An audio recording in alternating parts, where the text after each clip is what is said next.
KBLA Talk 1580. I'm Dr. Nii-Quartelai Quartey, and he is DeVon Franklin, actor, producer, Hollywood heavyweight, who is getting in the ring on the stage in New York City tomorrow, Friday, July 18th, and again on Saturday, July 19th. If you are in New York, and Damon, look, I have to be in San Francisco this weekend, but if I didn't, I would be right up there in New York. In the front row, Thank you, man. rooting you on. Mine will be right there too, I know you would. I know y'all would. because I mean, we don't see this enough. We don't see, sort of, Black men take to the stage of all places in New York to share their hearts in this way, to share their healing journeys, and in hopes of helping to heal other people. Yeah, I recognize the how rare the opportunity is, and I don't take it lightly. And for me, I do believe that vulnerability leads to victory, and transparency leads to transformation.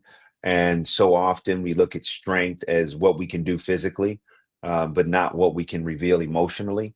And I feel like, if I can model anything on that stage, it is to own your truth. First of all, find your truth, pursue your truth, own it, and then follow that path, because the path of our truth is what is going to take us where we were designed to be. That's where God meets us, in the truth, not in who we want to be or not in who we wish we were, but right where we are. And I really want to use this show to show people the power of what can happen when we are true, and all that can happen and come from that. So DeVon, can you give us just sort of a little bit of a nugget, give us a little bit of a taste of, something that might have been holding you back from the fullness of your healing, that with some introspection, with some time, with some courage, right, you were able to recognize, like, oh wow, I didn't see that was an issue for me before, but now that I know that it is an issue, I can meet it head on, and I can emerge from it. Give us a little bit of a nugget. Yeah, I think during the healing, process, and that process, I think, is a perpetual one. I think once you start that journey, you're just always on it. But certainly, I'm in a much better place than I was. But one of the things that I discovered, about myself is, and this actually is directly related to adult children of alcoholics, that a lot of adult children of alcoholics, practice perfectionism, and really try to win affection through achievement and become performers in some regard. And so for me, I said, oh wow, I didn't realize, because my father was an alcoholic. My father was. He died when I was 36, when he was 36 and I was 9 years old. And he was an alcoholic pretty much my entire life that I had that experience with him. And so, growing up and realize, like, oh my goodness, some of the issues that I would deal with, and some of the ways that I would cope with trauma, were directly related to the wounds that I experienced from my father. And so, and part of my healing journey was, okay, I had to really look at that and say, oh wow, maybe you really need to process how you felt at that time, and what those emotions were that maybe you've just been running from. Those emotions when I was a kid and he would come home drunk, and, the helplessness I would feel, and the hopelessness that I would feel, and the uncertainty that I would feel. So, this healing process required me to go back, as it sometimes does. And I had to really kind of look at, like, oh, here's some of the underlying traumas, wounds that are the reason why maybe I behave a certain way.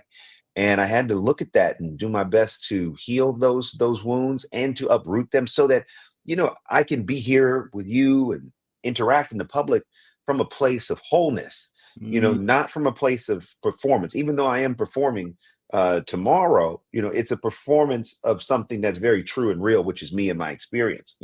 But the thing that's interesting about tomorrow is everyone that is coming to that show knows that I am giving a performance. The difference is that people show up and perform every day, and nobody knows. Mm. Nobody knows. And so part of healing is to say, hey, I'm tired of performing. I want to be truthful. I want to be real. And I'm okay that not everybody is going to be along for that journey, because Mhm. some people are connected to the unhealed version of ourselves.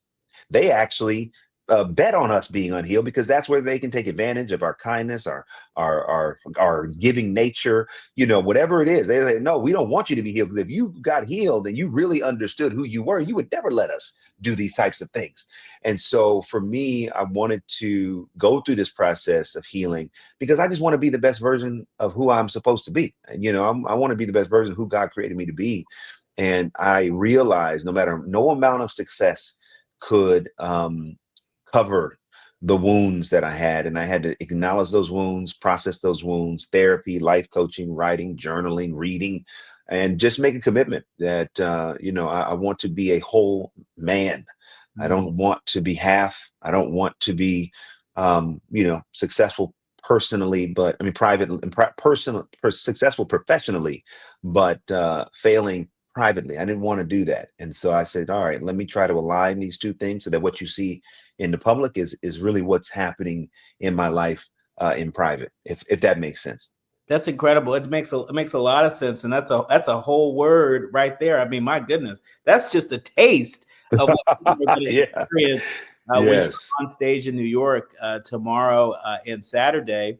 It seems that you're in a very special era because not only are you doing this one man show, but you're one of the breakout stars of Divorced Sisters. It's a spinoff of Tyler Perry's successful Sisters franchise that dives into the nuance of marriage and breakups and everything in between. And in your role in that show, you say that you have a chance to sort of shift the narrative, especially within faith communities. What do you mean by that? Just meaning that so often when you see pastors portray, I played the character of Pastor Jefferson, and I am married to Rashida, who is played by my good friend Latoya Luckett. And so often when it comes to portrayals of pastors on television or on the big screen, they tend to be, one-dimensional characters. And I wanted to change that. I wanted to bring some depth and some complexity to the character of Pastor Jefferson.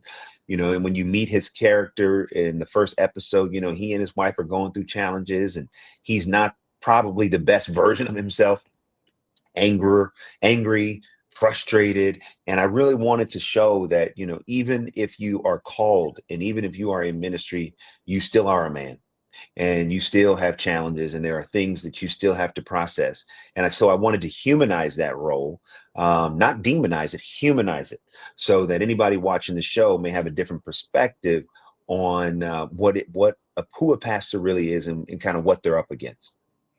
In our remaining minutes with you, Devon, soon to be remarried man, Yes. I've got to ask you, with all of this fanfare around your one man show and the internet streets really enjoying your character on Sisters, talk to us about how are you feeling a few weeks away from being remarried? Man, I'm so excited. I wish it was right now. I wish it was today. Okay. Look, I've already had a wedding. She hasn't. So I'm like, all right, babe, you know what? Well, I want you to have the wedding of your dreams. So that's what we're doing. And I'm so grateful. I'm so grateful to find love again. I just can't even articulate how appreciative I am and just grateful to God. So yeah, I'm as ready as I'm ever going to be, and ready to take that leap again, my brother. Well,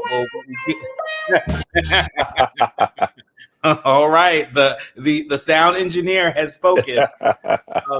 Devon, I've got to ask you, because so many of us, we see you on social media. You are quick to lift up a prayer. You are Yes. you are quick to post a prayer. You are quick to lift up a prayer. Not only is Jesus on the main line, but he is in your group chat. Uh, and so I want to ask you at this juncture in your life, how are you living an answered prayer? What answered prayer are you living today? Uh-huh. Well, the beautiful thing is I'm living in a prayer I never prayed. Yeah, the experience I have right now, the life I'm living right now, I didn't even know to pray. for these things. And this is the beautiful thing about prayer and about God, is we don't have to know it all. Sometimes when we pray, we're trying to cover all the things that we need God to do, because if we don't pray for it or pray over it, it's not going to happen. And that's just not true. So I'm so grateful to be able to have the power of prayer, that permeates my life. And I'm so grateful that God has prayers for me, that he is answering on my behalf. And so I'm very fortunate for that. And we're very fortunate to have you here and to have you producing this phenomenal, very meaningful content. I mean, there's a lot happening in the world, and there's so much about what you're producing that is really meeting the moment, and it's touching hearts. And Thank so we you. want to encourage all of our leaders, learners, and listeners, if you're in New York on July 18th and 19th, run, don't walk, to the Audible Minetta Theater.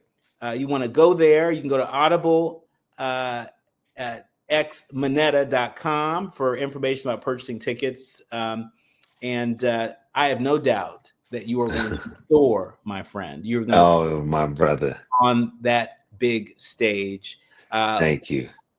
Look forward to seeing you very soon. And congratulations again on everything. Thank you, dog. I appreciate you, man. I look forward to seeing you very soon, too. Absolutely. You're listening to and streaming A More Perfect Union on KBLA Talk 1580. The quiet part out loud when we come forward. Striving to make America a nation as good as its promise. This is A More Perfect Union on KBLA Talk 1580.